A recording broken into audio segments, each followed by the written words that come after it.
नमस्कार दोस्तों, आज आप सुनेंगे शिव जी की व्रत कथा। बच्चा जो कभी बूढ़ा नहीं हुआ। मृकंद ऋषि ने शिव की तपस्या करके पुत्र का वरदान मांगा। शिव प्रकट हुए और पूछने लगे, तुम अधिक आयु वाला साधारण पुत्र चाहते हो अथवा मात्र 16 वर्ष की आयु वाला बुद्धिमान और तेजस्वी पुत्र चाहते हो। मृकंद ने सोचा, अगर मैं बुद्धिमान पुत्र मांगता हूँ तो वह 16 वर्ष की उम्र में ही मर जाएगा, लेकिन अगर मैं अधिक आयु वाला पुत्र मांगता हूँ तो वह बुद्धिमान नहीं होगा। उन्होंने बुद्धिमान पुत्र मांग लिया। कुछ ही दिनों में उनकी पत्नी ने एक पुत्र को जन्म दिया, जिसका नाम उन्होंने मार्कंडेय रखा। वह बहुत सुंदर, बुद्धिमान, दयालु और सभी गुणों से परिपूर्ण था। जब मार्कंडेय 16 वर्ष का होने वाला था तो उसके माता पिता ने उसे उसकी मृत्यु की बात बता दी। मार्कंडेय कहने लगा, मैं नहीं मरूंगा, मैं शिव की पूजा करूंगा।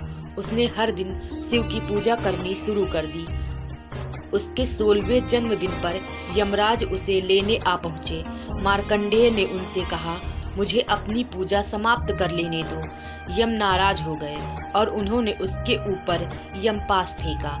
शिव प्रकट हो गए और उन्होंने यम को यमलोक लौट जाने का आदेश दे दिया और बोले, वापस पृथ्वी पर मत आना। यम चले गए। उसके बाद से पृथ्वी पर किसी की मृत्यु नहीं हुई।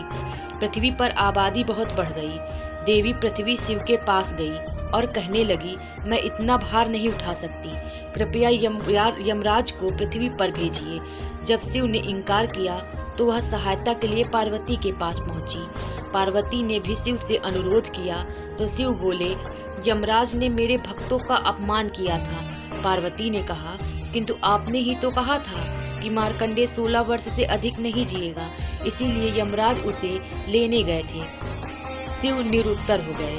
इस पर पार्वती बोली, शायद आपका आशय होगा कि मार्कंडेय सदैव 16 बरस का रहेगा। इस बात को यमराज समझ नहीं पाए होंगे। शिव तुरंत प्रसन्न होकर बोले, बिल्कुल यही बात थी।